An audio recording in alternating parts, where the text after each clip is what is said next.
श्री शिवाय नमस्तुभ्यम दोस्तों। रक्षाबंधन की तरह इस बार श्री कृष्ण जन्माष्टमी को लेकर भी असमंजस की स्थिति बनी हुई है। पंचांगों में जन्माष्टमी को 2 दिन 18 और 19 अगस्त को बताई गई है। 18 अगस्त को स्मार्त और 19 अगस्त को वैष्णव मतानुसार जन्माष्टमी मनाई जाएगी।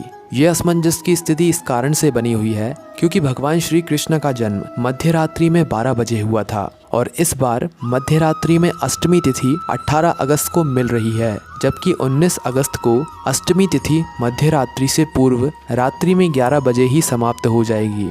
18 अगस्त को अष्टमी तिथि रात्रि में 9:21 से शुरू होगी, जो कि 19 अगस्त को रात्रि में 11 बजे ही समाप्त हो जाएगी। हालांकि इस बार दोनों ही दिन रोहिणी नक्षत्र नहीं मिल रहा है, जबकि श्री कृष्ण का जन्म भाद्रपद मास के कृष्ण पक्ष की अष्टमी तिथि रोहिणी नक्षत्र में हुआ था। इस बार रोहिणी नक्षत्र 20 अगस्त को रहेगा। भगवान श्री कृष्ण का जन्म मध्य रात्रि में हुआ था, इसलिए कई लोग मध्य रात्रि व्यापिनी अष्टमी तिथि अर्थात 18 अगस्त को जन्माष्टमी मनाएंगे। पर चूंकि भगवान श्री कृष्ण वैष्णव मतावलंबियों के आराध्य हैं, इसलिए जन्माष्टमी सूर्योदय व्यापिनी अष्टमी तिथि में अर्थात 19 अगस्त को मनाया जाना भी उचित रहेगा। दोनों दिन मंदिरों में होगी पूजा। भाद्रपद माह के कृष्ण पक्ष की अष्टमी तिथि के दिन संपूर्ण भारत देश में और अन्य कई देशों में भगवान श्री कृष्ण का जन्मोत्सव मनाया जाता है। इस दिन कृष्ण मंदिरों में आकर्षक सजावट की जाती है। मंदिरों और घरों में आकर्षक झूला सजाया जाता है। रात्रि में ठीक 12 बजे भगवान का जन्म करवाकर आरती उतारी जाती है। माखन मिश्री का प्रसाद का वितरण किया जाता है। इस दिन अनेक जगहों पर दही हांडी प्रतियोगिताएं भी आयोजित की जाती हैं। खासकर महाराष्ट्र में बड़े पैमाने पर दही हांडी फोड़ने की प्रतियोगिता होती है। चूँकि इस बार 2 दिन अष्टमी तिथि पड़ रही है, इसलिए दोनों ही दिन श्री कृष्ण मंदिरों में जन्मोत्सव मनाया जाएगा।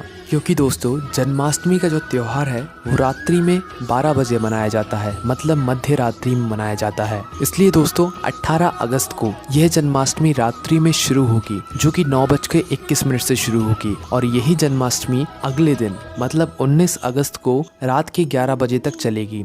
और इस बीच में जो मध्य रात्रि पड़ रही है वो 18 अगस्त और 19 अगस्त के बीच मध्य रात्रि 12 बजे की पड़ रही है। मतलब 18 अगस्त के दिन की 12 बजे जो है आप लोग जन्माष्टमी को बना सकते हैं। पर 19 अगस्त को भी यहाँ पर कई सारे लोग जन्माष्टमी मनाएंगे, इसमें कोई भी दिक्कत नहीं है। पर दोस्तों अगर अष्टमी तिथि के हिसाब से देखा जाए तो 18 अगस्त को ही रात्रि 12 बजे मध्य रात्रि में ही भगवान श्री कृष्ण की जन्माष्टमी उनका जन्मोत्सव मनाया जाना उचित रहेगा।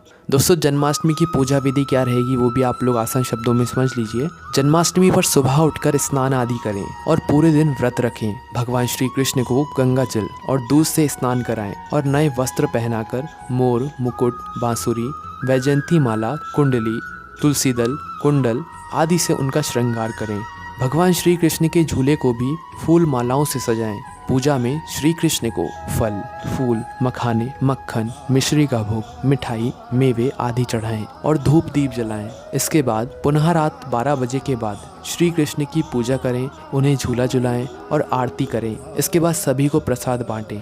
जन्माष्टमी के दिन पूजा के बाद भजन कीर्तन भी किए जाते हैं और कई मंदिरों में इस दिन रात्रि जागरण भी होता है। तो दोस्तों इस जन्माष्टमी में आपको कोई भी असमंजस में फंसने की जरूरत नहीं है। बस हमने आपको समय बता दिया है कि 18 अगस्त को रात्रि को 9:21 से जन्माष्टमी शुरू होगी और अगले दिन 19 अगस्त को रात को 11 बजे यह जन्माष्टमी मतलब संपूर्ण हो जाएगी। तो इस बीच में आप जन्माष्टमी का त्योहार मना सकते हैं। कोई भी आपको समस्या आती है कमेंट करके पूछ सकते हैं। ओम नमः शिवाय, जय भोले बाबा, श्री शिवाय नमस्तुभ्यम।